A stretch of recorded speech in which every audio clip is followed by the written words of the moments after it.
Ever feel like your brain is just trying to keep up with the world? Like everything's moving so fast. Yeah, definitely. Well, imagine being a fly, right? Everything's happening like 100 miles an hour for those guys. They have to process so much visual information just to, survive. It's amazing how they do it. It really is. And today, we're going deep into some groundbreaking research that's actually cracking the code of how a fly sees, especially when it comes to movement. It's some really fascinating stuff. So we've talked about the connectome before, right? Like mapping the brain, connection by connection. It's like creating this massive circuit board of the brain. Yeah, and we actually have a really detailed connectome of the fly's visual system, so we've got a good blueprint. Okay, so we have the blueprint, but how do we even begin to understand what it means? How do we actually use it to understand how a fly sees? Right, it's like having a circuit board, but no idea what any of the components do. So in this study, they went a step further. They built a computer model that simulates how all those neurons in the fly's visual system actually work together. They call it a deep mechanistic network. Deep mechanistic network. Okay, you're going to have to break that down for me. Well, imagine you're building a model, like a Lego model, of the fly's visual system, right? Okay, I'm with you. We're not just trying to get the shape right. We're actually trying to understand how each little Lego brick, or in this case, each neuron, connects and interacts with all the others. So we're looking at how these tiny interactions actually allow the fly to see. Exactly. Okay, so they built this incredibly detailed Lego model. Then what? Did they, make it play fly-sized video games or something? Well, not exactly video games, but they basically showed the model different moving patterns, just like how scientists would study vision in any animal. Like, how would the fly's neurons react to seeing, say, a leaf falling in front of it? Okay, so it's like giving the model a vision test. Yeah, exactly. And the amazing thing is, it worked. The model could accurately predict how the fly's neurons would respond to seeing these moving patterns. No way, so it actually worked. It did. And it went even further than just detecting whether something was moving. This model could actually pinpoint which specific neurons were responsible for detecting motion, like these neurons called T4 and T5. It even showed how different subtypes of these neurons responded to different directions of motion. Wait, hold on. You're telling me this model can basically say, hey, that neuron right there, that's the one that helps the fly track things moving to the left. That's exactly what it's doing. It's like the model is reverse engineering the fly's brain and figuring out the code for how it sees motion. Okay, that's seriously impressive. But why does this even matter? I mean, it's just a fly, right? Yeah. How does this help us understand our own brains any better? Well, that's the beauty of studying seemingly simple systems like the fly brain. They often reveal really fundamental principles that actually apply to more complex brains, like ours. So you're saying there's like a bit of fly brain in all of us? In a way, yes. The basic principles of how neurons process information, how they're wired together, they're not that different from what we see in more complex brains. So the fly brain is like the simplified version. More like a really valuable prototype. And, figuring out how the fly brain processes motion, it's not just some abstract thing. Think about all the ways we rely on motion detection. Self-driving cars, robots, even just understanding certain visual processing disorders in humans. So studying these tiny creatures could actually lead to some really big breakthroughs. Absolutely. And this particular study, it had even more surprises in store. Okay, more surprises. Don't leave me hanging. Yeah. What else did they find out about the fly's vision? Well, this study, it actually highlighted something really important about how those neurons in the fly's visual system are organized, something called sparse connectivity. Sparse connectivity. Okay, I'm not familiar with that one. What is that? So basically, it means that the neurons in the fly's visual system, they're not all connected to each other, like a tangled up web or something. Right. Okay. They actually have these very specific connections.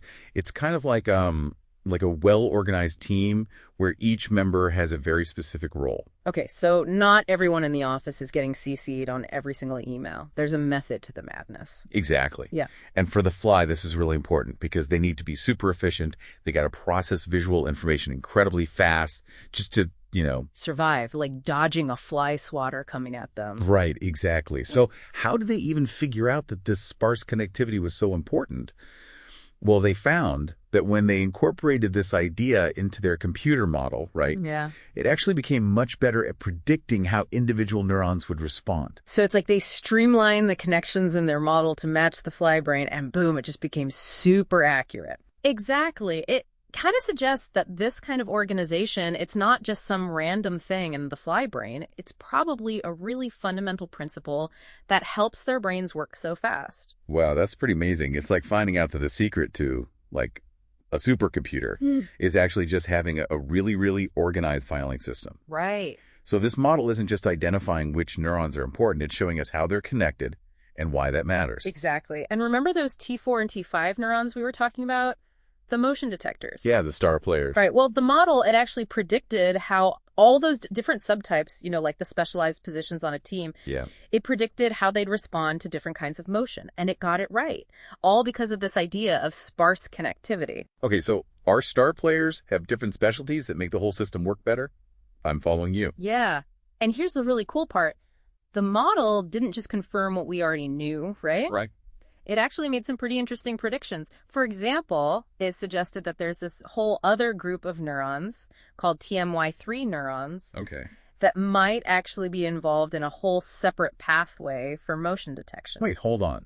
A separate pathway? I thought we had the T4 and T5 all figured out. Well, that's what's so exciting. This model is suggesting that there might be a whole system in the fly brain for processing motion that we had no idea about. Wow. It's like finding a secret passageway in a house you thought you knew, like the back of your hand.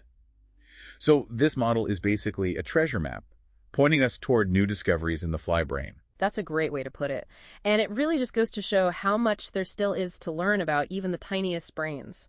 Right. It kind of makes you appreciate those flies buzzing around a little more, doesn't it? It really does. So this model sounds pretty incredible, but how do we know if it actually reflects reality? I mean, did they test it out in, like, real flies? They did. They actually took the model's predictions and compared them to the data from 26 different studies on the fly's visual system. 26 studies. Wow, they really put it to the test. So, did it pass? It did. With flying colors, the predictions matched up incredibly well with what scientists have actually observed in real flies. Wow, so we're not just talking about some cool computer graphics here.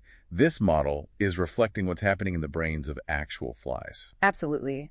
Like, remember how we talked about the T4 and T5 neurons and those subtypes? Right, the motion detectors. Well, the model predicted exactly how all those different subtypes would react to different types of motion, and it matched the data perfectly. Okay, so that's huge.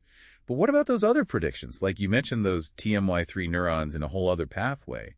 Did that pan out? That's definitely still an active area of research, and scientists are looking into it now. So it's like to be continued. Exactly. But the fact that the model made such specific predictions about those less understood neurons, that just goes to show you how powerful this model really is. It's like it's giving scientists a head start. It's like a roadmap, not just showing us where we've been, but also highlighting all these exciting new avenues to explore. Exactly. And as scientists learn more, this model will keep getting better and better too. It's a really exciting time to be studying the brain, even the brain of a fly. It's kind of mind-blowing when you think about it. These little creatures that we shoo away, they have this whole complex world inside their minds, and now we're actually starting to understand it. It really is incredible. And the best part is this isn't just about flies. Right. This research, it has implications for how we understand all brains, including our own, how neurons process information, how can we design better artificial intelligence. These are all big questions. It really makes you appreciate the incredible diversity of life on Earth and how much we still have to learn from it. Absolutely.